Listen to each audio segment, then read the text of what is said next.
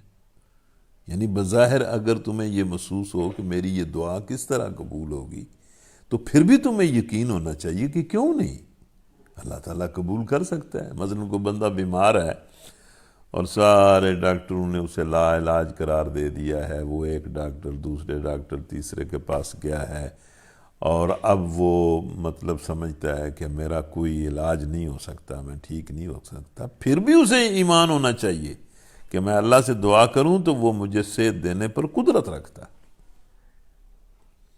اور اسی طرح اولاد کے معاملے میں بھی کوئی مایوس ہونے کی ضرورت نہیں ہے۔ جس کے پاس اولاد نہیں ہے وہ اللہ سے اولاد اس یقین کے ساتھ مانگے کہ اللہ مجھے اولاد دے سکتا ہے۔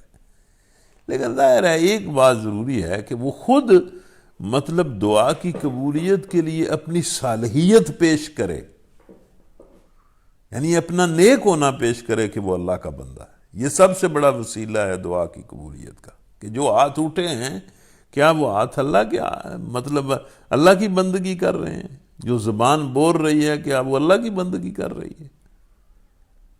خواہش کرنے والا کیا جو خواہش کر رہا ہے وہ اللہ کے لیے کر رہا ہے؟ تو بہرحال بہت خوبصورت دعا کی زکریا علیہ السلام نے، کہا کہ یا اللہ ٹھیک ہے میں بوڑھا ہو گیا ہوں، میری بیوی بھی بانجھ ہے، لیکن مجھے اپنے بھائی بندوں کا خوف ہے کہ یہ لوگ جو ہیں یہ تو اس دین کی جانشینی نہیں کریں گے، اس دین کی امانت کو نہیں اٹھائیں گے، تو یا اللہ باوجود اس کے کہ میں بوڑھا ہوں مجھے اپنے فضل خاص سے وارث دے جو آل یعقوب کا وارث ہو۔ اور پھر اللہ سے کہا کہ یا اللہ ایسا وارث دے کہ جو تجھے پسند ہو، جس پر تو راضی ہو، جس پر تو خوش ہو۔ اللہ تعالیٰ نے جواب دیا، کس طرح دیا بہرحال اس کو تو ہم نہیں جانتے۔ جواب دیا گیا، اے زکریا ہم تجھے ایک لڑکے کی بشارت دیتے ہیں۔ ظاہر ہے ہم بادشاہ ہیں، با اختیار ہیں، کسی سبب قانون اور ضابطے کے پابند نہیں ہے، سارے قوانین ہم نے خود بنائے ہوئے ہیں۔ تو ہم تمہیں اس حالت میں، بڑھاپے کی حالت میں، ایک لڑکے کی بشارت دیتے ہیں جس کا نام یحییٰ ہوگا۔ یعنی اللہ تعالیٰ نے بیٹے کی بشارت بھی دی اور اس کا نام خود رکھ دیا، اپنی طرف سے رکھ دیا اس کا نام یحییٰ ہوگا۔ اسی لیے بعض لوگ جو ہیں اپنے بچوں کا نام یحییٰ رکھتے ہیں، اور وہ کہتے ہیں کہ یہ نام ہم نے اس لیے رکھا ہے کہ یہ واحد نام ہے جو خود اللہ نے رکھا ہے۔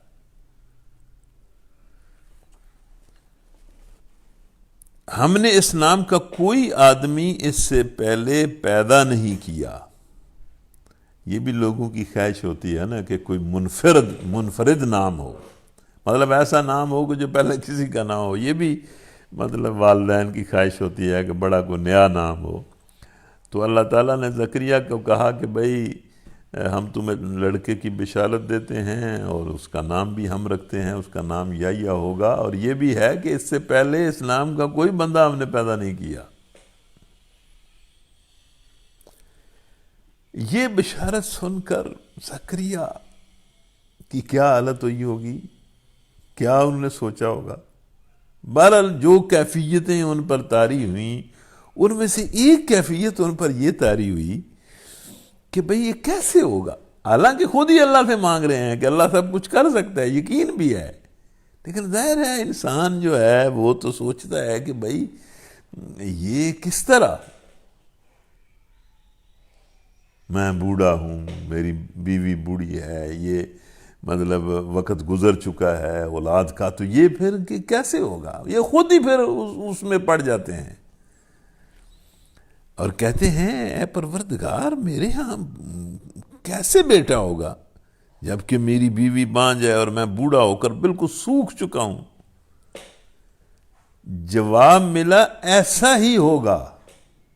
مطلب ایسا ہی ہونے کا مطلب یہ ہے کہ تمہارے ہاں اولاد ہوگی جس طرح کی اولاد جوانی میں ہوتی ہے, ایسا ہی ہوگا. کسی اور طریقے سے میں بیٹا نہیں دوں گا, اور بھی طریقے ویسے بھی میں کوئی بچہ پیدا کر کے تمہیں دے سکتا ہوں.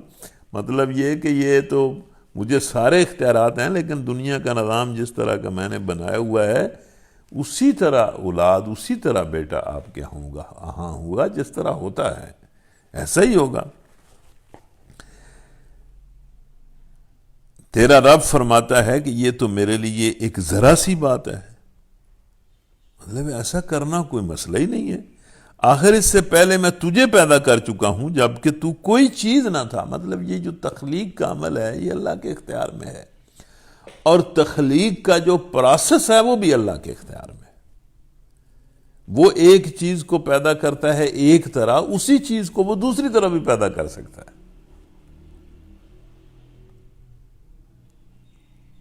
تو تخلیق بھی اس کا اختیار ہے, تخلیق کا طریقہ کار اور پروسیس بھی اسی کا اختیار ہے. وہ جو پروسیس چاہے, وہ تو بار بار اپنے بندوں کو سمجھاتا ہے کہ میرا معاملہ تو اس طرح ہے کہ جب میں ارادہ کرتا ہوں کسی کام کا تو میں کن کہتا ہوں اور وہ ہو جاتا ہے. زکریا علیہ السلام نے کہا پروردگار میرے لیے کوئی نشانی مقرر کر دے. فرمایا تیرے لیے نشانی یہ ہے کہ تو پہم 3 دن لوگوں سے بات نہیں کر سکے گا. مطلب ہماری طرف سے تیرے لیے یہ نشانی ہے کہ تو بات کرنا چاہے گا بات نہیں کر سکے گا. تو سمجھ لینا کہ وہ بیٹا تیرے مقدر میں ہو گیا ہے. چنانچہ وہ محراب سے نکل کر اپنی قوم کے سامنے آیا اور اس نے اشارے سے ان کو ہدایت کی کہ صبح شام تسبیح کرو. اب یہ بھی ایک بات ہے کہ جب وہ زکریا علیہ السلام بولتے تھے اس وقت بھی لوگوں کو نیکی اور بھلائی کا حکم دیتے تھے, اور جب نشانی کے طور پر اللہ تعالیٰ نے خاموش کر دیا اور پھر لوگوں کے سامنے آئے تو پھر بھی کہا کہ لوگوں صبح و شام اللہ کی تسبیح کیا کرو, اپنی زبان سے بھی اپنے عمل سے بھی. اللہ ہی پاک ہے, اسی کے احکام پاک ہیں, اسی نے بندگی کے لیے انسان کو پیدا کیا ہے, تو اس کی اطاعت اور بندگی کر کے صبح و شام اس کی پاکی بیان کیا کرو. اور پھر اللہ تعالیٰ نے یحییٰ عطا کر دیا, پھر یحییٰ کو جوان کر دیا, اور پھر یحییٰ علیہ السلام کو اللہ تعالیٰ نے مطلب زکریا علیہ السلام کے بیٹے یحییٰ کو نبی بنایا, اور نبی بنانے کے بعد پھر کہا کہ یا یحییٰ خذ الکتاب بقوہ, اے یحییٰ کتاب الہی کو مضبوط تھام لے.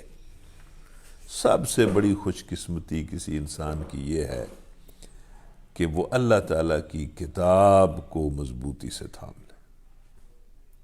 اللہ تعالیٰ کا ہم پر کتنا فضل ہے، اس کی کتنی رحمت ہے کہ اس نے ہمیں آخری کتاب دی ہوئی ہے، وہ کتاب ہمارے پاس موجود ہے، اور من و عن وہی ہے جو محمد صلی اللہ علیہ وسلم پر نازل ہوئی تھی۔ تو ہم کیوں نہ اس کو مضبوطی سے تھام لیں؟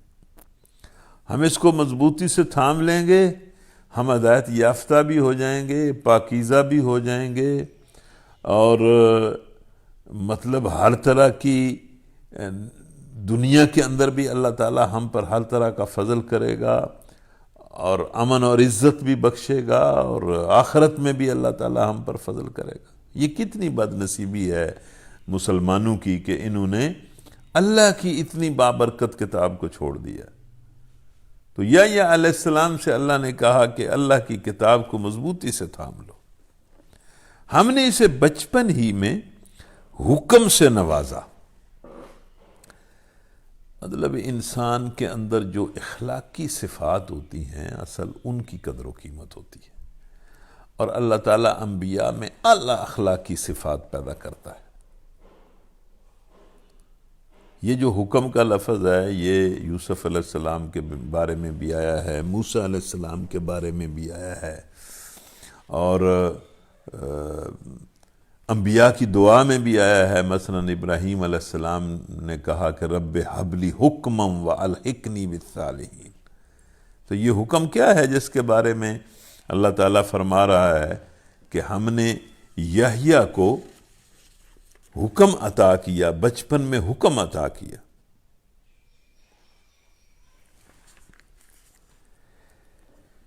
حکم یعنی قوت فیصلہ، قوت اجتہاد، کہ بھئی یہ صلاحیت کہ جہاں کوئی معاملہ مطلب ایسا ہو کہ جس کی سمجھ نہ آ رہی ہو، تو وہ قوت جس سے بندہ اصل بات تک پہنچ جائے۔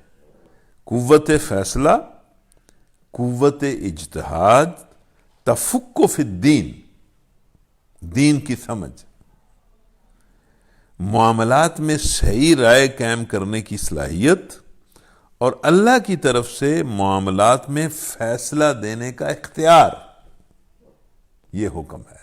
تو اللہ فرماتا ہے کہ ہم نے یحییٰ کو حکم سے نوازا، قوت فیصلہ سے نوازا، قوت اجتہاد سے نوازا، دین کی گہری اور مکمل سمجھ سے نوازا، معاملات میں صحیح رائے قائم کرنے کی صلاحیت سے نوازا، اور اپنی طرف سے معاملات کا فیصلہ کرنے کے اختیار سے نوازا۔ یہ حکم کیسی چیز ہے، اللہ سے دعا کرنی چاہیے کہ یا اللہ ہمیں اور ہمارے بچوں کو بھی حکم کی صلاحیت عطا فرما۔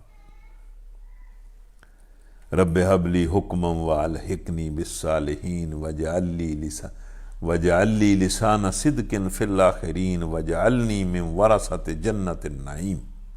یہ حضرت ابراہیم علیہ السلام کی دعا ہے کہ یا اللہ مجھے حکم عطا فرما، اور مجھے انسانوں کے اندر سچی ناموری عطا فرما، میری سچی یاد لوگوں کے اندر پیدا فرما، اچھی یاد پیدا فرما، اچھے الفاظ سے لوگ مجھے یاد کریں، زندگی میں بھی اور زندگی کے بعد بھی۔ اور یا اللہ مجھے اس جنت کا وارث بنا جو نعمتوں سے بھری ہوئی ہے۔ تو ہم بھی حضرت ابراہیم علیہ السلام کی اس دعا کو اپنے لیے، اپنے بچوں کے لیے مانگتے ہیں کہ یا اللہ ہمیں یہ عطا فرما اور اپنے شکر کی توفیق دے۔ اور پھر اللہ نے فرمایا کہ اور اپنی طرف سے اس کو نرم دلی اور پاکیزگی عطا کی۔ یعنی یہ بھی اخلاقی صفات ہیں، نرم دل ہونا، شقی القلب نہ ہونا، اور پاکیزگی بھی ایک بہت بڑی صفت ہے۔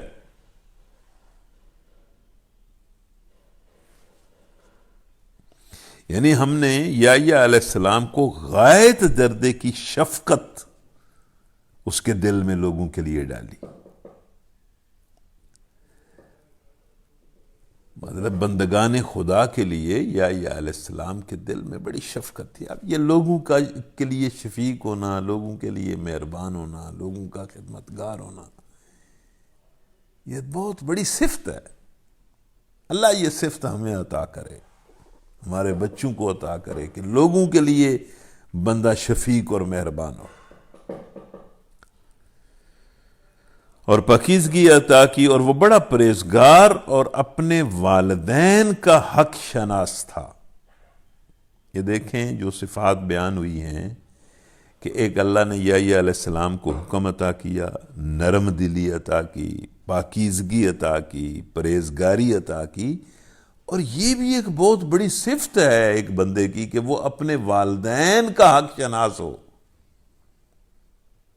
یعنی اس کو اللہ تعالیٰ نے باقاعدہ اپنے نبی کی صفات میں بیان کیا ہے۔ یہ جو ہمارے نوجوان ہیں، ہمارے بچے ہیں، ہم ان کو بات یہ سمجھاتے ہیں کہ والدین کا ادب، والدین کا احترام، والدین کے ساتھ شفقت، والدین کی خدمت، والدین کی حق شناسی، یہ بہت بڑی چیز ہے۔ یہ ایک ایسی صفت ہے کہ جس صفت کی وجہ سے اللہ تعالیٰ بندے پر بڑا رحم کرتا ہے۔ لیکن آج کل ہمارے معاشرے میں اور ہمارے اس ماحول نے مطلب ان نوجوانوں کو اور بچوں کو اپنے والدین کا نہ صرف یہ کہ والدین سے دور کر دیا ہے، بلکہ والدین کی کوئی پرواہ نہیں ہے بچوں کو۔ اور وہ وقت آ گیا ہے کہ جس حدیث میں آتا ہے کہ قیامت کے نزدیک لوگ اپنے دوستوں سے محبت کریں گے، دوستوں کا احترام کریں گے، اور والدین کا احترام نہیں کریں گے۔ وہ جبار نہ تھا اور نہ نافرمان۔ جبار مطلب اس کی طبیعت میں سختی نہیں تھی۔ ظاہر ہے اللہ تعالیٰ سختی کی طبیعت کو پسند نہیں کرتا، اور اللہ تعالیٰ نے کسی نبی کو سخت طبیعت نہیں بنایا، اور نہ ہی وہ نافرمان تھا۔ ظاہر ہے اللہ کے نبی جو ہیں وہ تو مطلب بہت زیادہ فرما بردار ہوتے ہیں۔ سلام اس پر جس روز وہ پیدا ہوا، جس دن وہ مرے، اور جس روز وہ زندہ کر کے اٹھایا جائے۔ یعنی ظاہر ہے اللہ تعالیٰ ایک بندے کو اپنی طرف سے بہت اچھی صفات عطا کر رہا ہے تو اس پر پھر سلامتی ہی سلامتی۔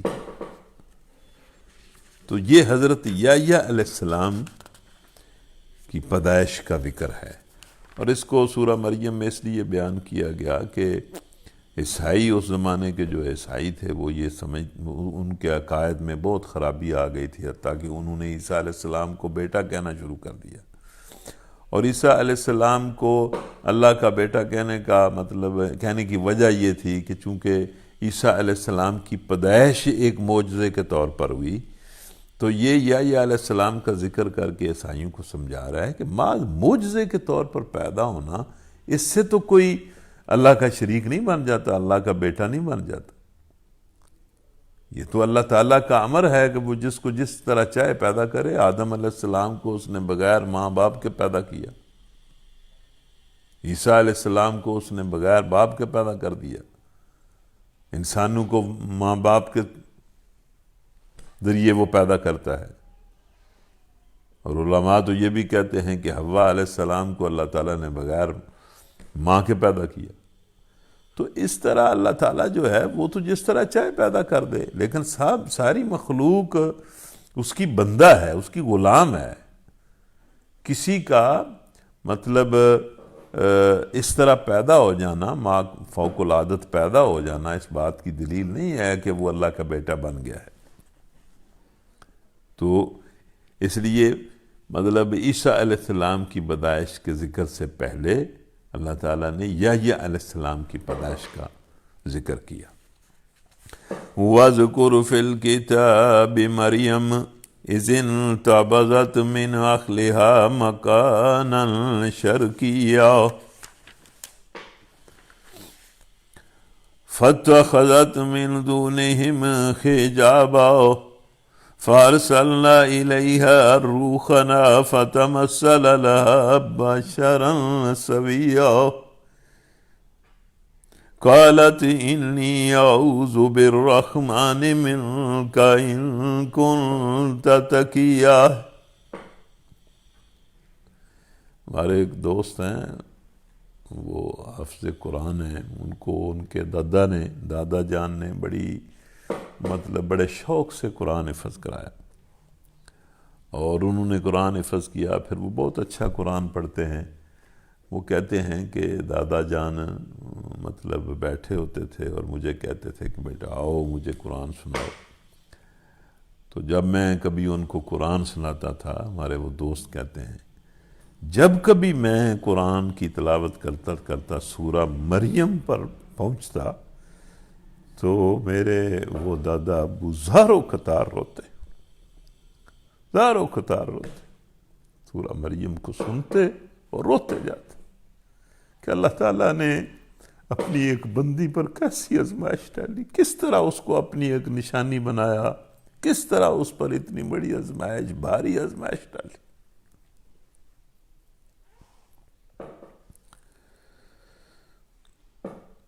قال انما انا رسول ربك لاخب لك غلاما زكيا قالت أنى يكون لي غلام ولم يمسسني بشر ولم أك بغيا قال كذلك قال ربك هو علي هين ولنجعله آية للناس ورحمة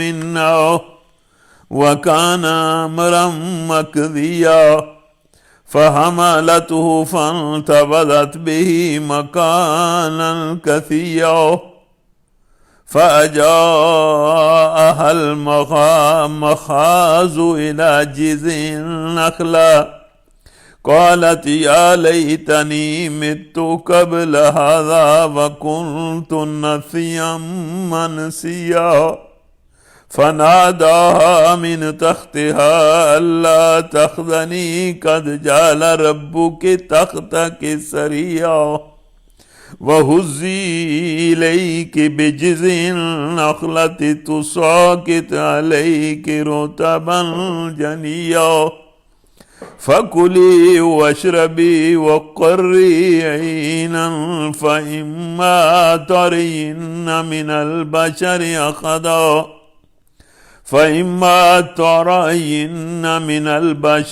أحدا فقولي إني نذرت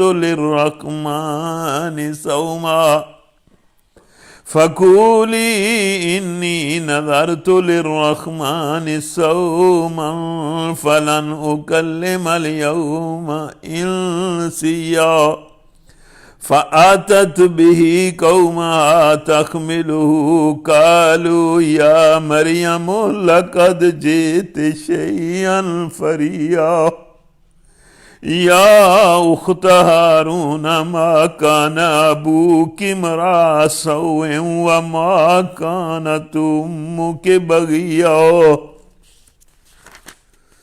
فأشارت إليه قالوا كيف نكلم من كان في المهد صبيا قال إني عبد الله۔ جب لوگوں نے ہجوم کیا اور کہا کہ مریم یہ کیا، یہ بچہ کہاں سے آ گیا ہے، نہ تمہارا خاندان ایسا، نہ تمہارے بھائی باندھا سے، یہ کیا ہے؟ تو مریم علیہ السلام جو گود میں بچہ لیے بیٹھی تھی، بچے کی طرف اس نے اشارہ کر دیا کہ اس سے پوچھو یہ کیا ہے۔ بڑی عجیب آزمائش عیسیٰ مریم علیہ السلام پر آئی۔ لوگوں نے کہا اس سے کیا پوچھے، یہ تو چھوٹا بچہ ہے، اس سے ہم کیا پوچھیں؟ تو بچہ بول اٹھا، انی عبد اللہ آتانی الکتاب وجعلنی نبیا وجعلني مباركا أينما كنت وأوصاني بالصلاة والزكاة ما دمت حيا وبرا بوالدتي ولم يجعلني جبارا شقيا والسلام علی یوم ولدت ویوم اموت ویوم ابعث حیا ذلک عیسی ابن مریم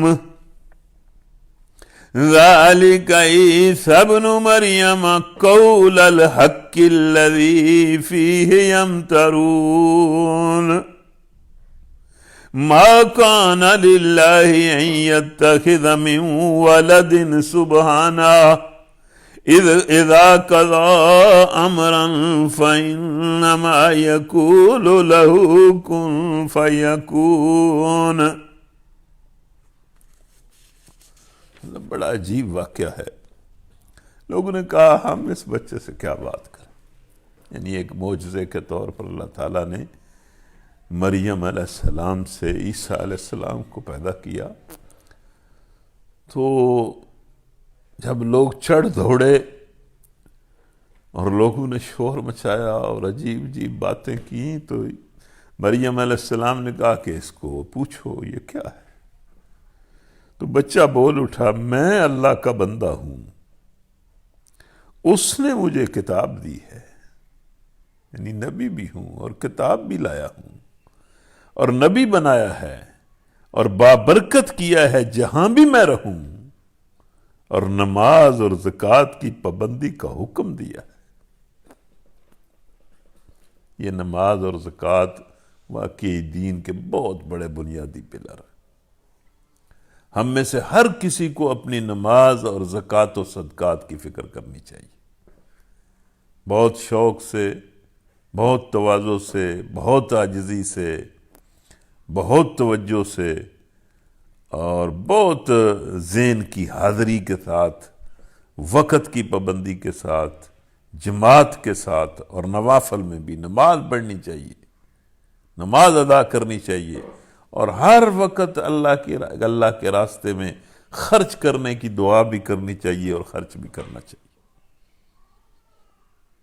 جب تک میں زندہ رہوں اور اپنی والدہ کا حق ادا کرنے والا بنایا, یعنی میں اپنی والدہ کا بہت حق ادا کرنے والا ہوں. وہ چھوٹا سا بچہ کہہ رہا ہے.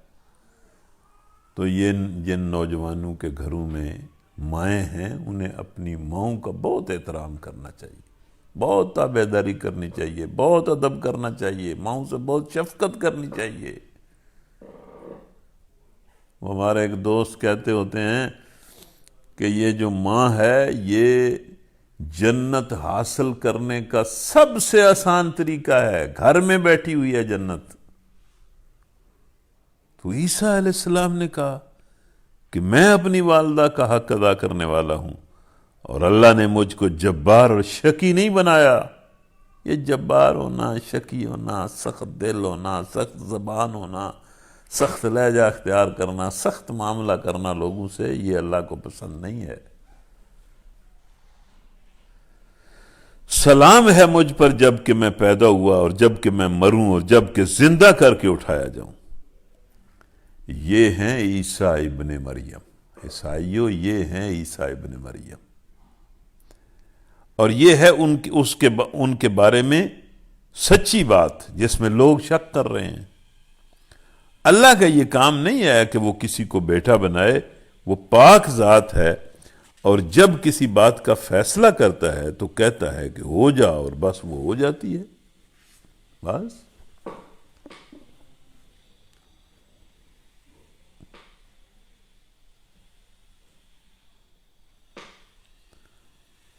اور پھر عیسیٰ علیہ السلام نے یہ بھی کہا وَإِنَّ اللَّهَ رَبِّي وَرَبُّكُمْ فَاعْبُدُوهُ هَذَا صِرَاطٌ مُسْتَقِيمٌ فَاخْتَلَفَ الْأَحْزَابُ مِنْ بَيْنِهِمْ فَوَيْلٌ لِلَّذِينَ كَفَرُوا مِنْ مَشْهَدِ يَوْمٍ عَظِيمٍ اسمع بہم وابصر یوم یاتوننا لیکن الظالمون اليوم فی ضلال مبین وانذرهم یوم الحسرۃ اذ قضی الامر وهم فی غفلۃ وهم لا یؤمنون انا نحن نرث الارض ومن علیہا والینا یرجعون۔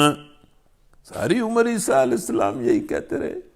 عیسیٰ علیہ السلام کی دعوت بیان ہو رہی ہے کہ عیسیٰ علیہ السلام نے کہا اللہ میرا رب بھی ہے اور تمہارا رب بھی، پس تم اسی کی بندگی کرو، اسی کی بندگی کرو، اسی کی بندگی کرو۔ ہر نبی کا یہ نعرہ، ہر نبی کا یہ مقصد، ہر نبی کا یہ ہدف، ہر نبی کی یہ دعوت، ہر نبی کی کا یہ اعلان، ہر نبی کی یہ منادی کہ لوگو اللہ کی بندگی کرو اور پوری کی پوری بندگی کرو۔ ادخلوا فی السلم کافہ، مکمل طور پر ہر طرح سے اپنی پوری زندگی، انفرادی اور اجتماعی زندگی اور ہر طرح کی زندگی کو لے کر اللہ کی اطاعت میں داخل ہو جاؤ۔ یہی سیدھی راہ ہے۔ پھر عیسیٰ علیہ السلام کے بعد مختلف گروہ باہم اختلاف کرنے لگے۔ یہ لوگوں کا معاملہ رہا ہے کہ انبیاء کے بعد پھر اسی دعوت کے بارے میں، اس دعوت کے ماننے والے اختلاف میں لگ جاتے ہیں، کوئی کچھ کہتا ہے، کوئی کچھ کہتا ہے، کوئی کچھ کہتا ہے۔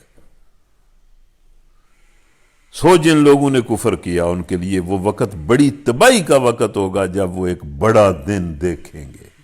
تو جو بھی جس طرح بھی جس وجہ سے بھی اللہ کے دین سے، اس کی سیدھی راہ سے اختلاف کر کے اسے ہٹے گا، وہ قیامت کے دن بڑی تباہی دیکھے گا۔ جب وہ ہمارے سامنے حاضر ہوں گے اس روز تو ان کے کان بھی خوب سن رہے ہوں گے اور ان کی آنکھیں بھی خوب دیکھتی ہوں گی۔ ایسے جو لوگ ہیں دین کے ساتھ اختلاف کرنے والے، نافرمانیاں کرنے والے، جب دنیا میں ان کو سمجھایا جاتا ہے تو سمجھتے نہیں ہیں، سنتے ہی نہیں ہیں۔ ایسا لگتا ہے جیسے بہرے گونگے ہیں، پرواہ ہی نہیں کرتے، آگے سے مذاق اڑا دیتے ہیں، اپنی دل لگی میں پڑے رہتے ہیں۔ تو اللہ کہتا ہے کہ قیامت کے دن تو سنیں گے بھی بڑا اور دیکھیں بھی بڑا، مگر آج یہ ظالم کھلی گمراہی میں مبتلا ہے۔ مطلب دنیا میں کھلی گمراہی میں مبتلا ہے، لیکن اس دن تو بڑا دیکھیں گے۔ اے محمد اس حالت میں جبکہ یہ لوگ غافل ہیں اور ایمان نہیں لا رہے ہیں، انہیں اس دن سے ڈرا دو جبکہ فیصلہ کر دیا جائے گا اور پچھتاوے کے سوا کوئی چارہ کار نہیں ہوگا۔ یہ دیکھیں قرآن کس طرح قیامت اور آخرت یاد دلاتا ہے، اور بار بار اللہ سمجھا رہا ہے کہ اس دنیا کو آخرت کی یاد میں گزارو، آخرت کی تیاری میں گزارو۔ آخر کار ہم ہی زمین اور اس کی ساری چیزوں کے وارث ہوں گے اور سب ہماری طرف ہی پلٹائے جائیں گے۔ مطلب تم کسی چیز کے مالک نہیں ہو، یہ میرا، یہ میرا، یہ میرا، یہ میرا، یہ ساری فضول بات ہے۔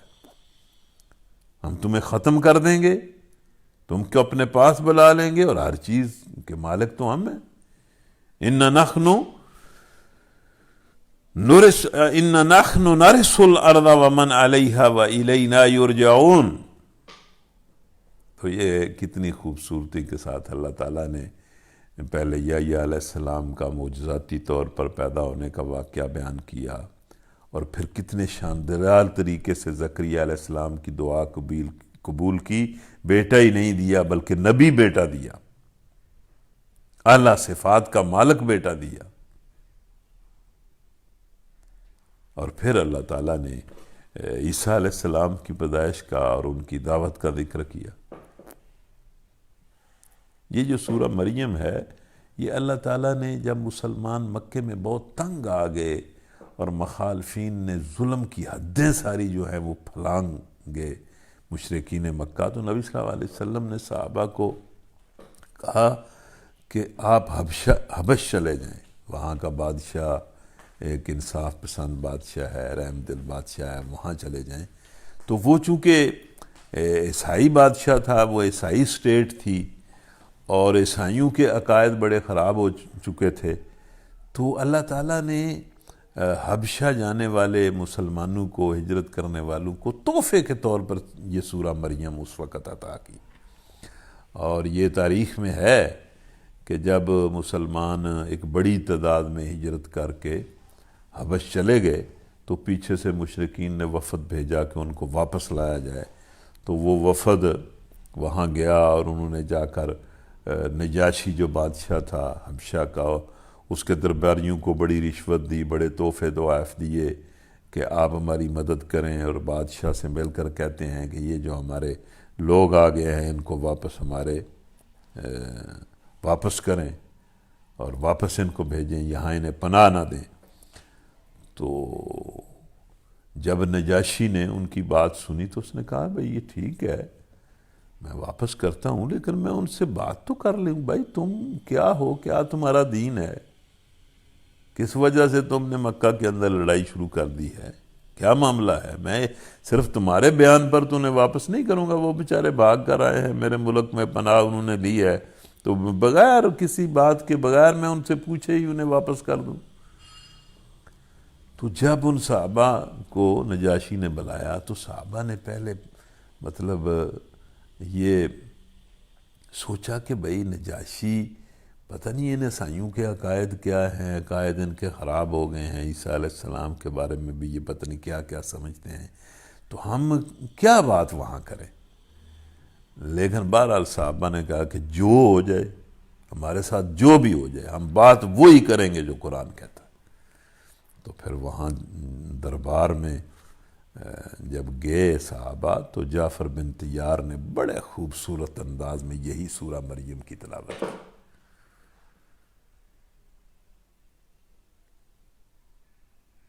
اور کہتے ہیں کہ سورہ مریم پڑھتے جاتے تھے جعفر طیار، اور نجاشی روتا تھا، اور پھر ان کو واپس کر دیا اور انہوں نے کہا کہ میں کس طرح ان کو تمہارے ساتھ بھیجوں؟ تو پھر انہوں نے ایک چال چلی کہ نجاشی کو کہا کہ ان سے یہ تو پوچھیں کہ یہ عیسیٰ کے بارے میں کیا سمجھتے ہیں، عیسیٰ کے بارے میں کیا عقائد ہیں۔ تو جب ان سے پوچھا گیا ان کو بلا کر، تو واضح طور پر حضرت جعفر طیار نے پھر یہ کہا کہ عیسیٰ اللہ کا کلمہ ہے، اللہ کا بندہ ہے، اور اس کی طرف سے روح ہے، اور معجزے کے طور پر پیدا ہوئے ہیں، بس۔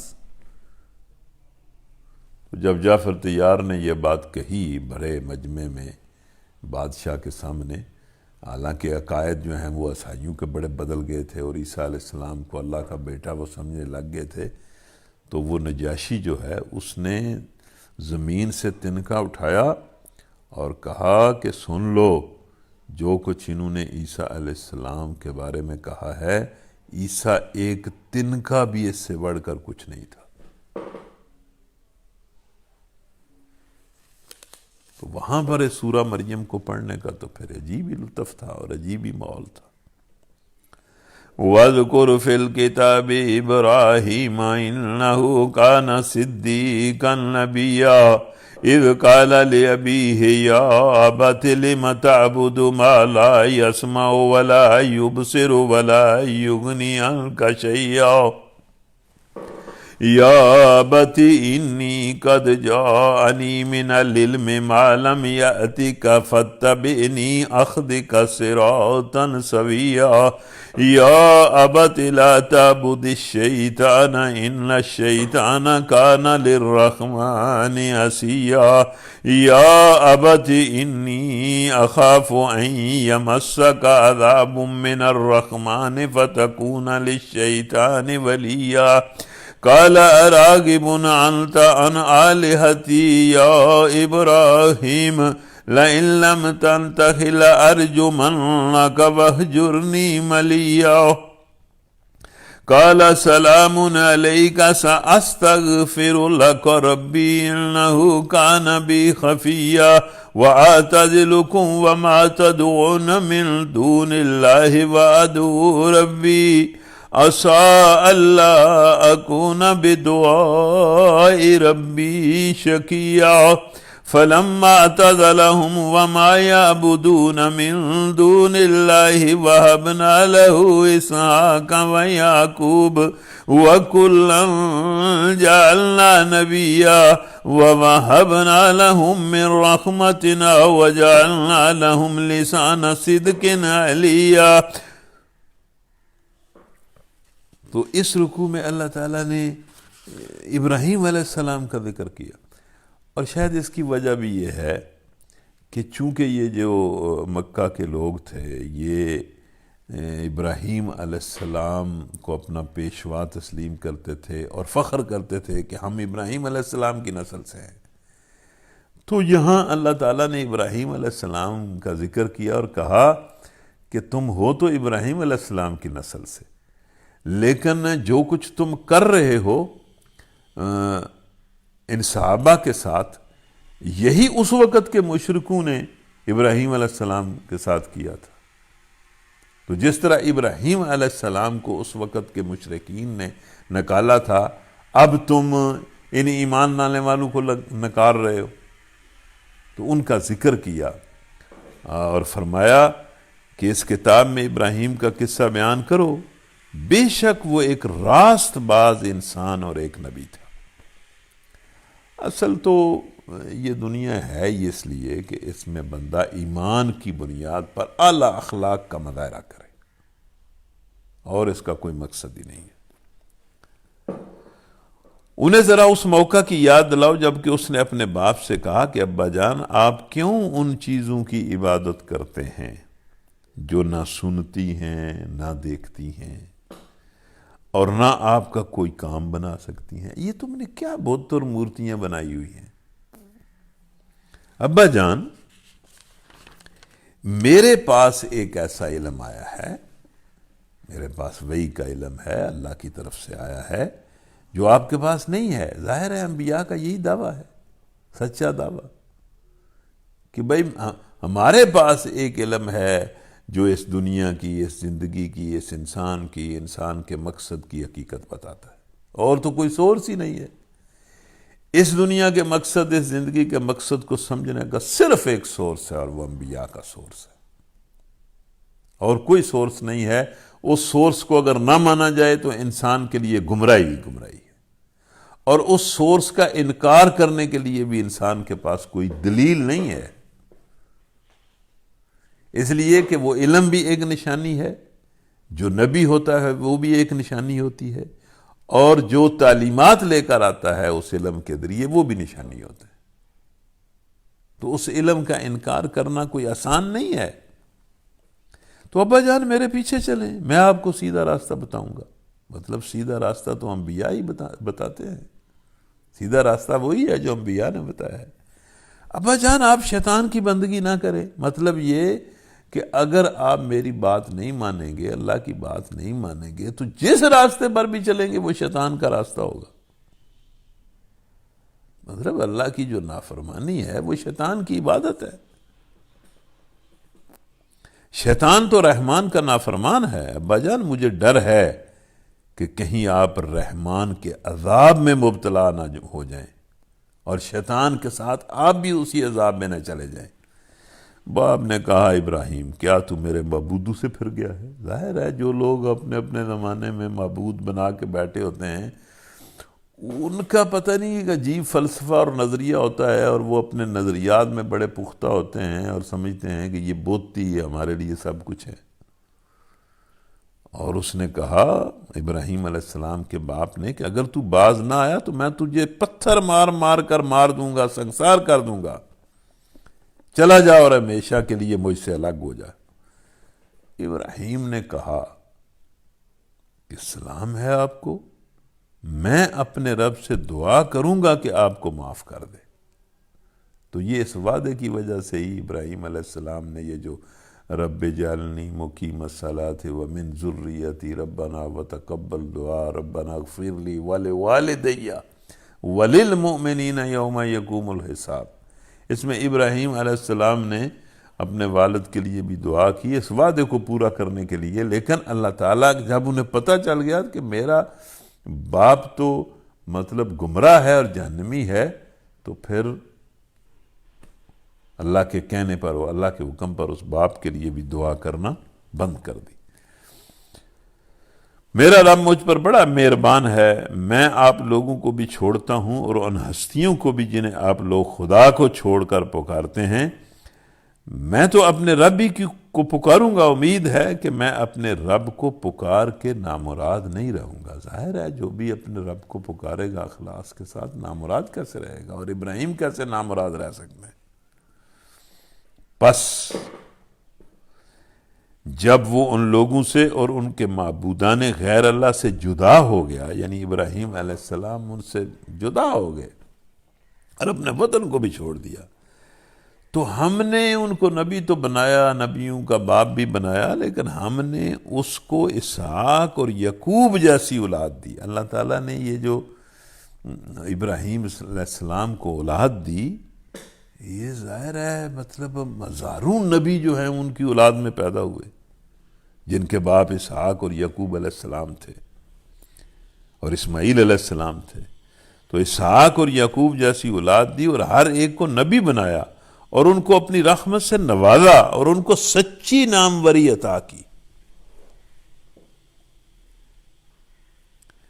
یہ مطلب اس واقعے میں ان مہاجرین کے لیے ایک تسلی بھی ہے کہ بھئی جس طرح ابراہیم علیہ السلام اپنے گھر سے نکل کر انہیں کوئی نقصان نہیں ہوا، بلکہ وہ گھر سے نکلے تو اللہ تعالیٰ نے انہیں بہت مقام دیا اور بڑی سچی عزت دی، اسی طرح تم بھی پریشان نہ ہو۔ آج تم اس مکہ کو چھوڑ رہے ہو، ابش جا رہے ہو، تو ایک وقت آئے گا کہ تمہیں ہی عزت اور سرفرازی ملے گی۔ وَاذْكُرْ فِي الْكِتَابِ مُوسَىٰ إِنَّهُ كَانَ مُخْلِصًا وَكَانَ رَسُولًا نَبِيًّا وَنَادَيْنَاهُ مِنْ جَانِبِ الطُّورِ الْأَيْمَنِ وَقَرَّبْنَاهُ نَجِيًّا وَوَهَبْنَا لَهُ مِنْ رَحْمَتِنَا أَخَاهُ هَارُونَ نَبِيًّا وَاذْكُرْ فِي الْكِتَابِ إِسْمَاعِيلَ إِنَّهُ كَانَ صَادِقَ الْوَعْدِ وَكَانَ رَسُولًا نَبِيًّا۔ یہ جہاں جہاں قرآن میں انبیاء کا ذکر آتا ہے، اس کو بھی بڑا جی چاہتا ہے کہ بندہ بڑے مزے لے کر اس کی تلاوت کرے، کیونکہ انسانیت کے اصل رہنما تو یہی انبیاء ہیں، اور ان انبیاء کو اللہ تعالیٰ نے بڑی صفات سے نوازا اور بڑی عزت سے نوازا۔ وَكَانَ يَأْمُرُ أَهْلَهُ بِالصَّلَاةِ وَالزَّكَاةِ وَكَانَ عِندَ رَبِّهِ مَرْضِيًّا۔ یہ نماز اور زکوٰۃ پتہ نہیں کیا ہے، بار بار مختلف انداز میں اللہ تعالیٰ اس نماز اور زکوٰۃ کی تلقین کرتا ہے۔ اب اسماعیل علیہ السلام کے ذکر کے ساتھ اللہ تعالیٰ نے ان کی صفت بیان کی ہے، یعنی اسماعیل کی یہ صفت بیان کی ہے کہ اسماعیل علیہ السلام ہمارے وہ بندے تھے جو اپنے گھر والوں کو نماز اور زکوٰۃ کا حکم دیتے تھے، یعنی ان کا اپنے گھر والوں کو نماز اور زکوٰۃ کا تلقین کرنا ایک صفت کے طور پر اللہ نے بیان کیا۔ وَاذْكُرْ فِي الْكِتَابِ إِدْرِيسَ إِنَّهُ كَانَ صِدِّيقًا نَبِيًّا وَرَفَعْنَاهُ مَكَانًا عَلِيًّا أُولَئِكَ الَّذِينَ أَنْعَمَ اللَّهُ عَلَيْهِمْ مِنَ النَّبِيِّينَ مِنْ ذُرِّيَّةِ آدَمَ وَمِمَّنْ حَمَلْنَا مَعَ نُوحٍ وَمِنْ ذُرِّيَّةِ إِبْرَاهِيمَ وَإِسْرَائِيلَ وَمِمَّنْ هَدَيْنَا وَاجْتَبَيْنَا إِذَا تُتْلَى عَلَيْهِمْ آيَاتُ الرَّحْمَنِ خَرُّوا سُجَّدًا وَبُكِيًّا۔ تو یہاں بھی سجدہ ہے، یہ یاد رکھا کریں، یہ جو سجدے کی آیات ہیں، جو بندہ ان کو پڑھے اور سنے اس پر یہ سجدہ واجب ہو جاتا ہے۔ تو جب میں یہ آپ کو بتا رہا ہوں، اس وقت بھی آپ سجدہ کر سکتے ہیں اور بعد میں بھی آپ سجدہ کر سکتے ہیں، سجدہ ضرور کریں۔ فَخَلَفَ مِن بَعْدِهِمْ خَلْفٌ أَضَاعُوا الصَّلَاةَ وَاتَّبَعُوا الشَّهَوَاتِ فَسَوْفَ يَلْقَوْنَ غَيًّا إِلَّا مَنْ تَابَ وَآمَنَ وَعَمِلَ صَالِحًا فَأُولَئِكَ يَدْخُلُونَ الْجَنَّةَ فَأُولَئِكَ يَدْخُلُونَ الْجَنَّةَ وَلَا يُظْلَمُونَ شَيْئًا جنات عدن التي وعد الرحمن عباده بالغيب إنه كان وعده مأتيا لا يسمعون فيها لغوا إلا سلاما ولهم رزقهم فيها بكرة وعشيا تلك الجنة التي نورث من عبادنا من كان تقيا وما نتنزل إلا بأمر ربك له ما بين أيدينا وما خلفنا وما بين ذلك وما كان ربك نسيا رب السماوات والأرض وما بينهما فاعبده واستبر لعبادته هل تعلم له سميا۔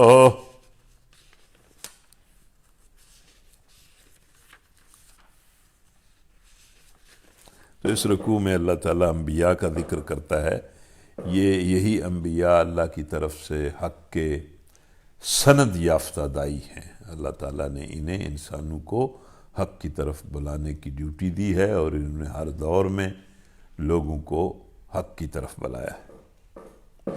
اور ذکر کرو اس کتاب میں موسیٰ کا، وہ ایک چیدہ شخص تھا اور رسول نبی تھا، ہم نے اس کو طور کے دہنی جانب سے پکارا اور راز کی گفتگو سے اس کو قرب عطا کیا۔ یعنی یہ ایک موسیٰ علیہ السلام کا اعزاز ہے کہ اللہ تعالیٰ نے ان سے پردے میں ہم کلامی کی، اسی لیے ان کو کلیم اللہ کہا جاتا ہے۔ اور یہ قرآن میں بات آتی ہے کہ یہ سارے ہمارے رسول ہیں اور ہم نے ان رسولوں میں سے بعض چیزوں میں ایک دوسرے سے فضیلت دی ہے۔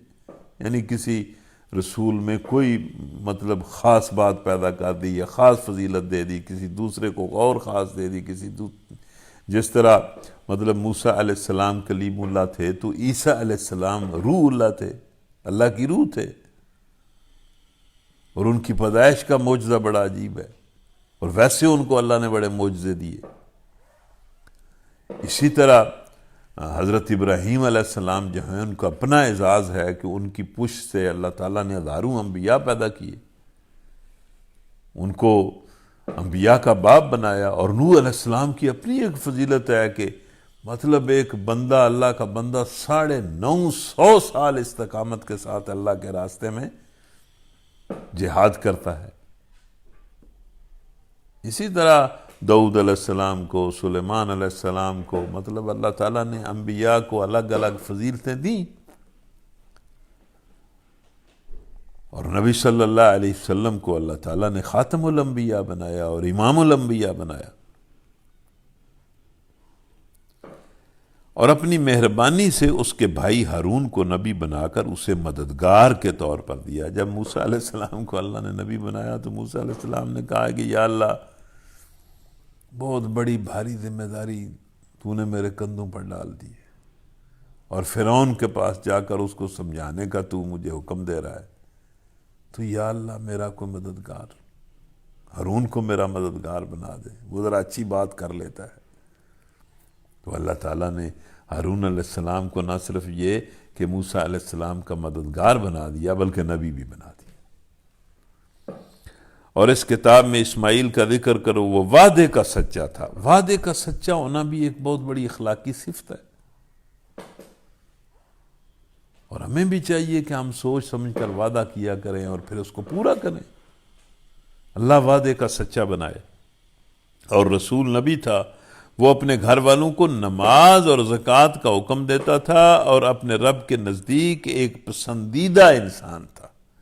اسماعیل علیہ السلام کی صفات میں سے یہ صفت بیان کی کہ وہ اپنے گھر والوں کو نماز اور زکوٰۃ کا حکم دیتا تھا۔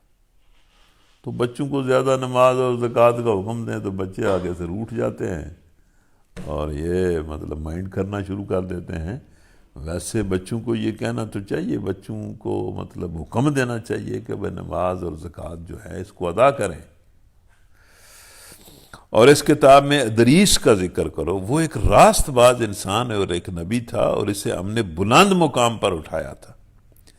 تو حضرت ادریس علیہ السلام کے بارے میں تو آج ہی مجھے تو یہ بڑی عجیب بات لگی ہے کہ وہ مطلب حضرت ادریس علیہ السلام نوح علیہ السلام سے بھی پہلے تھے، یعنی حضرت آدم کے بیٹوں میں سے تھے، اور ان کا زمانہ بہت پہلے کا زمانہ ہے۔ اور پھر دوسرا، حضرت ادریس علیہ السلام کے بارے میں بھی یہ کہا جاتا ہے کہ ان کو بھی آسمانوں پر اٹھا لیا گیا تھا۔ ظاہر ہے اس کے بارے میں ہمیں پورا تو علم نہیں ہے، کیونکہ یہ پچھلی روایات ہیں، ان میں کتنا مبالغہ ہے یا کتنی سچائی ہے، لیکن ان کے بارے میں یہ بھی خیال ہے کہ ان کو بھی حضرت عیسیٰ علیہ السلام کی طرح آسمانوں پر اٹھا لیا گیا۔ اور تیسری ایک بڑی عجیب بات ان کے بارے میں یہ ملی ہے کہ انہوں نے 353 سال یعنی 350 سال حکومت کی۔ مطلب نبوت تو پتہ نہیں کتنی دیر کی، عمر ان کی کتنی تھی، لیکن 350 سال ادریس علیہ السلام جو ہیں وہ حکومت کرتے رہے۔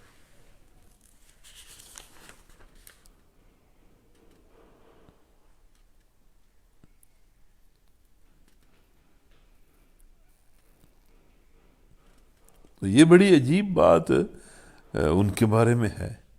یہاں لکھا ہوا ہے تلمود کی اسرائیلی روایات میں ان کے حالات زیادہ تفصیل کے ساتھ بتائے گئے ہیں۔ ان کا خلاصہ یہ ہے کہ حضرت نوح سے پہلے جب بنی آدم میں بگاڑ کی ابتدا ہوئی تو خدا کے فرشتوں نے ادریس علیہ السلام کو، جو لوگوں سے الگ تھلگ زاہدانہ زندگی بسر کرتے تھے، پکارا،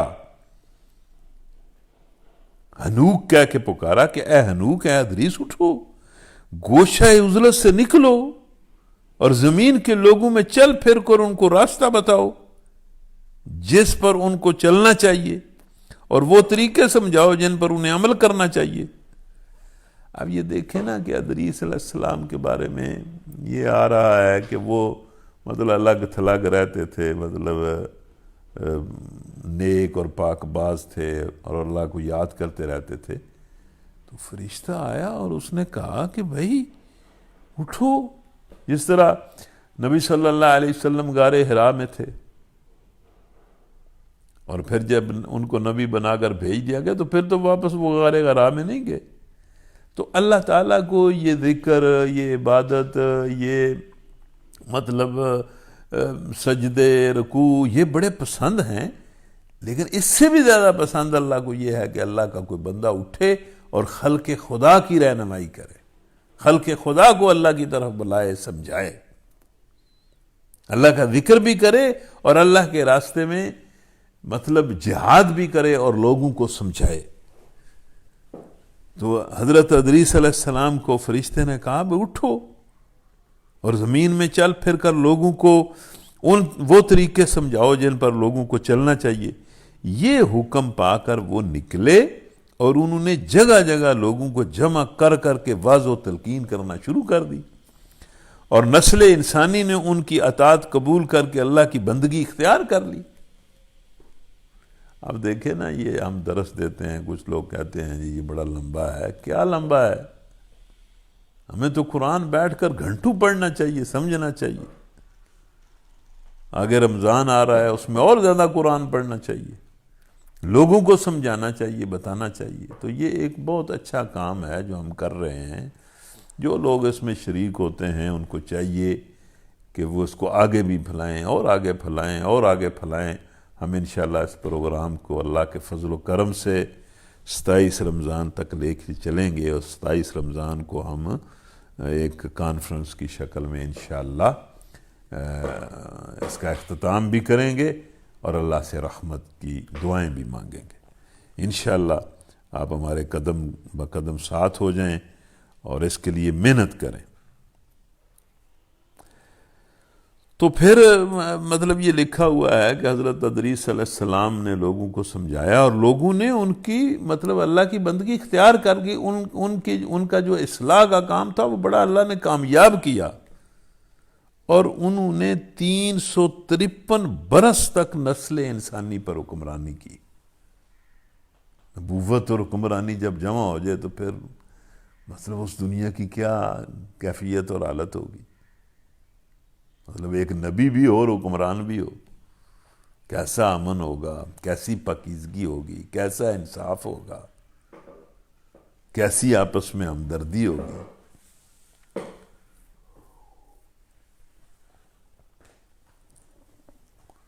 تو اللہ تعالیٰ ان انبیاء کا ذکر کرنے کے بعد کہتا ہے کہ یہ وہ پیغمبر ہیں جن پر اللہ نے انعام فرمایا آدم کی اولاد میں سے اور ان لوگوں کی نسل سے جنہیں ہم نے نوح کے ساتھ کشتی پر سوار کیا تھا، اور ابراہیم کی نسل سے اور اسرائیل کی نسل سے۔ اسرائیل سے مراد یعقوب علیہ السلام ہے، یعقوب علیہ السلام کا لقب تھا اسرائیل، اور یہ ان لوگوں میں سے تھے جن کو ہم نے ہدایت بخشی اور برگزیدہ کیا۔ ان کا حال یہ تھا کہ جب رحمان کی آیات ان کو سنائی جاتیں تو روتے ہوئے سجدے میں گر جاتے تھے۔ تو یہ قرآن تو اس لیے ہے کہ لوگ اسے سنیں اور سجدے میں گر جائیں، اس طرح انبیاء گر جاتے تھے۔ اس کے بعد پھر اللہ فرماتا ہے کہ پھر ان کے بعد وہ ناخلف لوگ ان انبیاء کے جانشین ہوئے جنہوں نے نماز کو ضائع کر دیا اور خواہشات نفس کی پیروی کی۔ یہ نماز جو ہے یہ بار بار آ رہا ہے۔ اب جب اللہ تعالیٰ ان لوگوں کا ذکر کرتا ہے انبیاء کے بعد جو بگڑے، جن کے اندر بگاڑ پیدا ہوا، تو اس بگاڑ کی جو بنیاد ہے وہ یہ کہ انہوں نے نماز ضائع کی اور خواہشات کے پیچھے پڑ گئے۔ یعنی نماز پڑھنی چھوڑ دی یا نماز سے غفلت اور بے پرواہی برتنے لگے، یہ ہر امت کے زوال اور انحطاط کا پہلا قدم ہے۔ نماز وہ اولین رابطہ ہے جو مومن کا زندہ اور عملی تعلق خدا کے ساتھ شب و روز جوڑ کے رکھتا ہے اور اسے خدا پرستی کے مرکز و محور سے ہٹنے نہیں دیتا۔ یہ نماز وہ رابطہ ہے۔ یہ بندھن ٹوٹتے ہی آدمی خدا سے دور اور دور تر ہوتا چلا جاتا ہے، حتیٰ کہ عملی تعلق سے گزر کر اس کا خیالی تعلق بھی اللہ کے ساتھ باقی نہیں رہتا۔ یعنی جس کی نماز چھوٹ جاتی ہے تو پھر دور ہو جاتا ہے۔ اسی لیے اللہ تعالیٰ نے یہاں یہ بات ایک قاعدہ کلیہ کے طور پر بیان فرمائی کہ پچھلے تمام انبیاء کی امتوں کا بگڑنا نماز ضائع کرنے کی وجہ سے تھا۔ اور پھر جب نماز ضائع ہوتی ہے تو پھر کیا ہوتی ہے؟ پھر اس تعلق باللہ کی کمی اور اس کے فقدان کا لازمی نتیجہ یہ ہے کہ نماز کے ضائع کرنے سے جب دل خدا کی یاد سے غافل رہنے لگتے ہیں تو جوں جوں یہ غفلت بڑھتی جاتی ہے بندہ خواہشات نفس کا بندہ بنتا چلا جاتا ہے، یہاں تک کہ انسان کے اخلاق اور معاملات کا ہر گوشہ اللہ تعالیٰ کے احکام کی بجائے اپنے من مانے طریقوں کا پابند ہو جاتا ہے، اور پھر تباہی آ جاتی ہے۔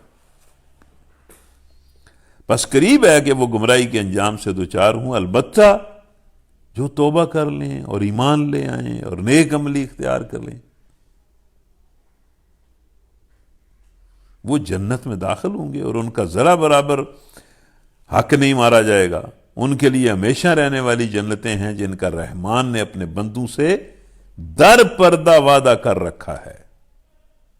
یعنی جس کا وعدہ رحمان نے اس حالت میں کیا ہے کہ وہ جنتیں ان کی نگاہ سے پوشیدہ ہیں، اور یقیناً یہ وعدہ پورا ہو کر رہنا ہے۔ وہاں وہ کوئی بےہودہ بات نہ سنیں گے، جو کچھ بھی سنیں گے ٹھیک ہی سنیں گے۔ یہ بےہودگی کی باتیں خود ایک عذاب ہوتی ہیں، تو جنت میں یہ بےہودگی کی باتیں نہیں ہوں گی۔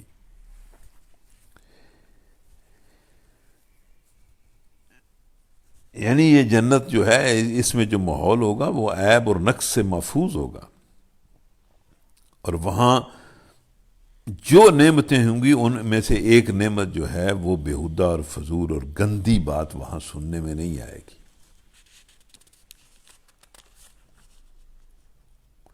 اور ان کا رزق انہیں پہم صبح و شام ملتا رہے گا۔ یہ ہے وہ جنت جس کا وارث ہم اپنے بندوں میں سے اس کو بنائیں گے جو پرہیزگار رہا ہے۔ اس کے بعد آگے ایک جملہ موتردہ ہے، وہ بڑا عجیب ہے، اس کو آپ سن بھی لیں اور سمجھ بھی لیں۔ وما نتنزل إلا بأمر ربك له ما بين أيدينا وما خلفنا وما بين ذلك وما نتنزل إلا بأمر ربك له ما بين أيدينا وما خلفنا وما بين ذلك وما كان ربك نسيا رب السماوات والأرض وما بينهما فاعبده واستبر لعبادتي هل تعلم له سميا۔ یہ جو جملہ معترضہ ہے، ایک دو آیتیں ہیں، ان سے لگتا یہ ہے کہ سورہ مریم جب نازل ہوئی تو ایک پیچھے وحی کے نزول میں ایک کافی لمبا شاید وقفہ گزرا۔ یہ بعد نبی صلی اللہ علیہ وسلم پر قرآن نازل ہوتا تھا تو کبھی مسلسل، کبھی وقفے کے ساتھ، کبھی زیادہ وقفے کے ساتھ۔ تو لگتا ہے اس جملے سے یہ ہے کہ سورہ مریم جب نازل ہوئی تو اس سے پہلے ایک لمبا عرصہ ایسا گزرا کہ وحی نازل نہیں ہوئی۔ وہ کتنا عرصہ تھا یہ تو ہم نہیں جانتے، لیکن نبی صلی اللہ علیہ وسلم پریشان ہو گئے کہ بھئی ایک عرصہ ہو گیا ہے، ظاہر ہے وحی کے ذریعے نبی صلی اللہ علیہ وسلم کو رہنمائی بھی ملتی تھی، صحابہ کو بھی رہنمائی ملتی تھی، اور ان کو اللہ تعالیٰ وحی کے ذریعے تسلی بھی دیتا تھا۔ تو جب ایک وقفہ گزرا تو نبی صلی اللہ علیہ وسلم اور صحابہ پریشان ہوئے کہ اللہ کی طرف سے وحی نہیں آ رہی۔ تو پھر جب یہ سورہ نازل ہوئی تو اس میں اللہ نے یہ جملہ ارشاد فرمایا کہ اے محمد، ہم تمہارے رب کے حکم کے بغیر نہیں اترا کرتے۔ مطلب اللہ نے حکم دینا ہے تو ہم نے آنا ہے۔ جو کچھ ہمارے آگے ہے اور جو کچھ پیچھے ہے اور جو کچھ اس کے درمیان ہے، ہر چیز کا مالک تو وہی ہے، اور تمہارا رب کسی چیز کو بھولنے والا نہیں ہے۔ وہ رب ہے آسمانوں کا اور زمین کا اور ان ساری چیزوں کا جو آسمان و زمین کے درمیان ہے۔ بس وحی میں دیر لگے یا نہ لگے یا جلدی آئے، تم اس کی بندگی کرو اور اس کی بندگی پر ڈٹے رہو۔ کیا ہے کوئی ہستی تمہارے علم میں اس کی ہم پایا؟ ظاہر ہے اللہ کے ہم پایا کون ہو سکتا ہے؟ وَيَقُولُ الْإِنسَانُ أَإِذَا مَا مِتُّ لَسَوْفَ أُخْرَجُ حَيًّا أَوَلَا يَذْكُرُ الْإِنسَانُ أَنَّا خَلَقْنَاهُ مِنْ قَبْلُ وَلَمْ يَكُ شَيْئًا فَوَرَبِّكَ لَنَحْشُرَنَّهُمْ وَالشَّيَاطِينَ ثُمَّ لَنُخْذِرَنَّهُمْ حَوْلَ جَهَنَّمَ جِثِيًّا ثم لننزعن من كل شيعة أيهم أشد على الرحمن عتيا ثم لنحن أعلم بالذين هم أولى بها صليا وإن منكم إلا واردها كان على ربك حتما مقضيا ثم ننجي الذين اتقوا ونذر الظالمين فيها جثيا وَإِذَا تُتْلَى عَلَيْهِمْ آيَاتُنَا بَيِّنَاتٍ قَالَ الَّذِينَ كَفَرُوا لِلَّذِينَ آمَنُوا أَيُّ الْفَرِيقَيْنِ خَيْرٌ مَقَامًا وَأَحْسَنُ نَدِيًّا وَكَمْ أَهْلَكْنَا قَبْلَهُم مِّنْ قَرْنٍ هُمْ أَحْسَنُ أَثَاثًا وَرِئْيًا قُلْ مَنْ كَانَ فِي الضَّلَالَةِ فَلْيَمْدُدْ لَهُ الرَّحْمَنُ مَدًّا حَتَّى إِذَا رَأَوْا مَا يُوعَدُونَ إِمَّا الْعَذَابَ وَإِمَّا السَّاعَةَ فَسَيَعْلَمُونَ مَنْ هُوَ شَرٌّ مَكَانًا وَأَضْعَفُ جُنْدًا وَيَزِيدُ اللَّهُ الَّذِينَ اهْتَدَوْا هُدًى وَالْبَاقِيَاتُ الصَّالِحَاتُ خَيْرٌ عِندَ رَبِّكَ ثَوَابًا وَخَيْرٌ مَرَدًّا أَفَرَأَيْتَ الَّذِي كَفَرَ بِآيَاتِنَا وَقَالَ لَأُوتَيَنَّ مَالًا وَوَلَدًا أَطَّلَعَ الْغَيْبَ أَمِ اتَّخَذَ عِندَ الرَّحْمَنِ عَهْدًا كَلَّا سَنَكْتُبُ مَا يَقُولُ وَنَمُدُّ لَهُ مِنَ الْعَذَابِ مَدًّا وَنَرِثُهُ مَا يَقُولُ وَيَأْتِينَا فَرْدًا وَاتَّخَذُوا مِن دُونِ اللَّهِ آلِهَةً لِيَكُونُوا لَهُمْ عِزًّا كَلَّا سَيَكْفُرُونَ بِعِبَادَتِهِمْ وَيَكُونُونَ عَلَيْهِمْ ضِدًّا۔ تو یہ جو سورہ مریم کے آخری 2 رکوع ہیں، ان میں بہت ہی نصیحت آموز کلام ہے۔ اگر کوئی بندہ سنے تو اس کا مطلب اس کا دل جو ہے وہ اللہ کی طرف راغب ہوتا ہے، اور اللہ کی دعوت کے سامنے وہ مطلب اسے محسوس ہوتا ہے کہ اللہ کا یہ کلام مجھے پکڑ رہا ہے۔ یہ زبردست حصہ ہے۔ انسان کہتا ہے کہ واقعی جب میں مر چکوں گا پھر زندہ کر کے نکال لایا جاؤں، پتہ نہیں کیوں کہتا ہے۔ جس اللہ نے پہلی بار پیدا کیا ہے وہ دوبارہ کیوں نہیں کر سکتا؟ کیا انسان کو یاد نہیں آتا کہ ہم پہلے اس کو پیدا کر چکے ہیں جبکہ وہ کچھ بھی نہ تھا؟ تیرے رب کی قسم ہم ضرور ان سب کو اور ان کے ساتھ شیاطین کو بھی گھیر لائیں گے۔ یعنی یہ جو اللہ کے نافرمان ہیں اور اس کی آخرت پر یقین نہیں رکھتے، اللہ کہتا ہے ان کو اور جنہوں نے ان کو یہ سبق پڑھایا تھا نا، ان سب کو گھیر لائیں گے، پھر جہنم کے گرد لا کر انہیں گھٹنوں کے بل گرا دیں گے، پھر ہر گروہ میں سے ہر اس شخص کو الگ کر لیں گے جو رحمان کے مقابلے میں زیادہ سرکش بنا ہوا تھا۔ یعنی اس گروہ کا جو لیڈر ہوگا، جہنمیوں کے مختلف گروہ ہوں گے، ظاہر ہے مختلف زمانوں میں، ایک زمانے میں بھی کئی گروہ ہوں گے، تو ہر گروہ کا جو لیڈر ہوگا اس کو پھر الگ چھانٹ لیں گے۔ پھر ہم جانتے ہیں کہ ان میں سے کون سب سے بڑھ کر جہنم میں جھونکے جانے کا مستحق ہے۔ تم میں سے کوئی ایسا نہیں ہے جو جہنم پر وارد نہ ہو، مطلب سب کو جہنم دکھائی جائے گی، سارے اس کو دیکھیں گے، جو جنت میں جائیں گے وہ بھی دیکھیں گے۔ یہ تو ایک طے شدہ بات ہے جسے پورا کرنا تیرے رب کے ذمے ہے۔ پھر ہم ان لوگوں کو بچا لیں گے جو دنیا میں متقی تھے اور ظالموں کو اس میں جھونک دیں گے۔ ان لوگوں کو جب ہماری کھلی کھلی آیات سنائی جاتی ہیں تو انکار کرنے والے ایمان لانے والوں سے کہتے ہیں، یعنی دنیا کی اللہ بات کرتا ہے کہ یہ جب ہماری آیتیں ان کو سنائی جاتی ہیں یہ دنیا والوں کو، تو یہ جو انکار کرنے والے ہیں کہتے ہیں بتاؤ ہم دونوں گروہوں میں سے کون بہتر حالت ہے، کس کی مجلس سے زیادہ شاندار ہے۔ مطلب یہ کہ منکرین مکہ بھی، مشرکین مکہ بھی کہتے تھے بھائی تم کیا اور ہم کیا، یہ دیکھو ہمارے پاس خوشحالیاں، ڈیرے، باغات، چودراہٹیں، پنچایتیں، کس کا حال بہتر ہے؟ یعنی ان کا استدلال یہ تھا کہ دیکھ لو دنیا میں کون اللہ کے فضل اور اس کی نعمتوں سے نوازا جا رہا ہے، کس کے گھر زیادہ شاندار ہیں، کس کا معیار زندگی زیادہ بلند ہے، کس کی محفلیں زیادہ ٹھاٹھ سے جمی ہوئی ہیں۔ اگر یہ سب کچھ ہمیں میسر ہے اور تم اس سے محروم ہو تو خود سوچ لو کہ آخر یہ کیسے ممکن تھا کہ ہم باطل پر ہوتے اور یوں مزے اڑاتے اور تم حق پر ہوتے اور اس طرح خستہ اور درماندہ حال رہتے۔ یعنی اس غلط فہمی میں مبتلا ہوتے ہیں لوگ۔ حالانکہ ان سے پہلے ہم کتنی ہی ایسی قوموں کو ہلاک کر چکے ہیں جو ان سے زیادہ سر و سامان رکھتی تھیں اور ظاہری شان و شوکت میں ان سے بڑی ہوئی تھیں۔ مطلب اصل چیز تو گمراہی اور ہدایت ہے۔ گمراہی میں، ظلم میں، نافرمانی میں ایک بندہ پڑا ہوا ہے تو اگر اللہ تعالیٰ نے اس کو ڈھیل دی ہے، اس کو دیا ہوا ہے، تو یہ کون سی بات ہے؟ ان سے کو جو شخص گمراہی میں مبتلا ہوتا ہے اسے رحمان ڈھیل دیتا ہے، یہاں تک کہ جب ایسے لوگ وہ چیز دیکھ لیتے ہیں جس کا ان سے وعدہ کیا گیا ہے، خواہ وہ اللہ کا عذاب ہو یا قیامت کی گھڑی ہو، تب انہیں معلوم ہو جاتا ہے کہ کس کا حال خراب ہے اور کس کا جتھا کمزور ہے۔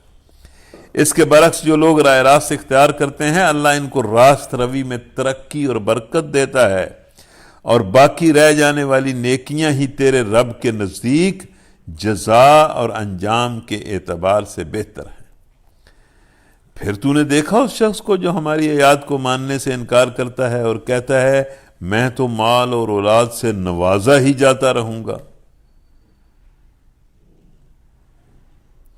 کیا اسے غیب کا پتہ چل گیا ہے یا اس نے رحمان سے کوئی عہد لے لیا ہے؟ ہرگز نہیں، جو کچھ یہ بکواس کرتا ہے اسے ہم لکھ رہے ہیں اور اس کے لیے سزا میں اور زیادہ اضافہ کریں گے۔ یعنی جس کو جو مطلب نافرمان ہے اور اللہ اسے مال اور اولاد دیتا ہے اور پھر وہ کہتا ہے کہ میں اسی طرح نوازا ہی جاتا رہوں گا، یعنی اللہ جو ڈھیل دیتا ہے اس کو اور زیادہ گناہ میں وہ استعمال کرتا ہے، تو اس کا یہ کہنا کہ میں نوازا ہی جاتا رہوں گا، اللہ کہتا ہے کہ ہم اس کو بھی لکھ لیتے ہیں اور اس کی سزا میں ہم اضافہ ہی کرتے جائیں گے۔ جس سر و سامان اور لا و لشکر کا یہ ذکر کر رہا ہے وہ سب ہمارے پاس رہ جائے گا اور یہ اکیلا ہمارے سامنے حاضر کر دیا جائے گا۔ ان لوگوں نے اللہ کو چھوڑ کر اپنے کچھ خدا بنا رکھے ہیں تاکہ وہ ان کے پشتیبان ہوں، کوئی پشتیبان نہ ہوگا، وہ سب ان کی عبادت کا انکار کریں گے اور الٹے ان کے مخالف بن جائیں گے۔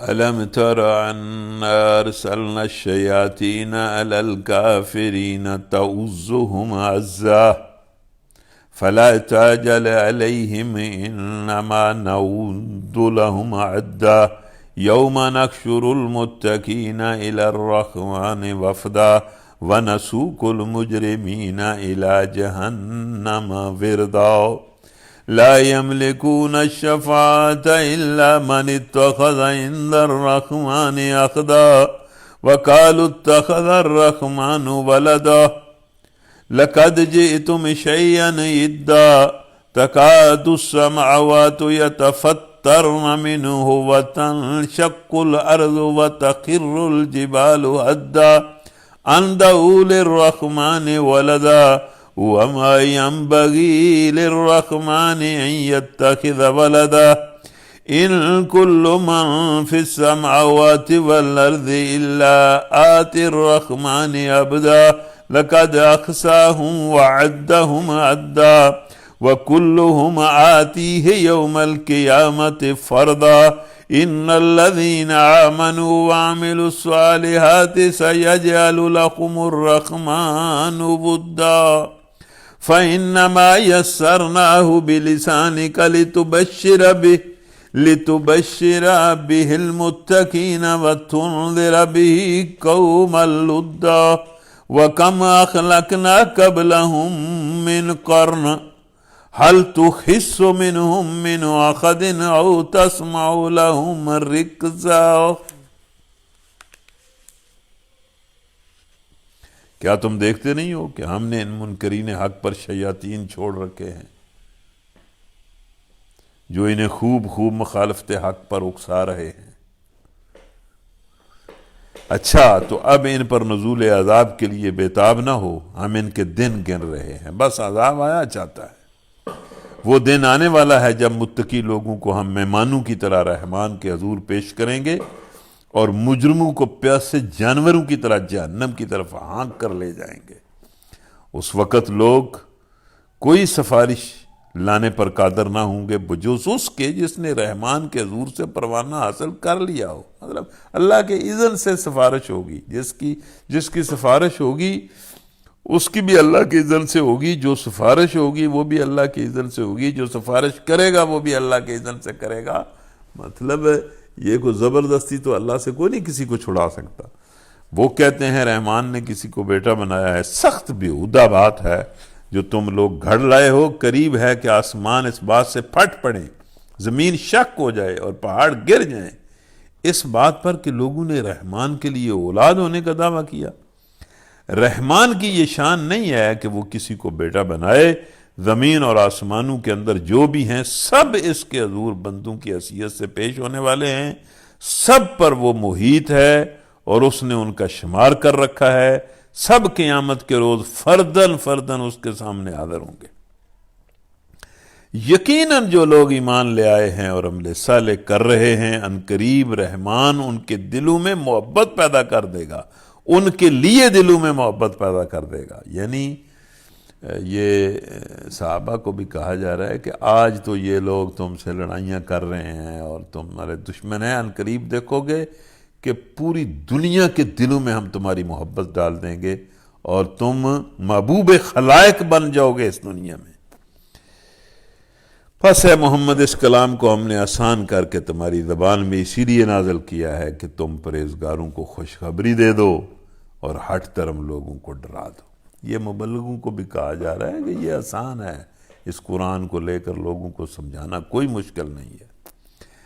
ان سے پہلے ہم کتنی ہی قوموں کو ہلاک کر چکے ہیں، پھر آج کہیں تم ان کا نشان پاتے ہو یا ان کی کوئی بھنک بھی کہیں سنائی دیتی ہے؟ ظاہر ہے جس کو اللہ تباہ کر دیتا ہے اس کا نام و نشان مٹ جاتا ہے، کہیں کوئی اس کا ذکر باقی نہیں رہتا۔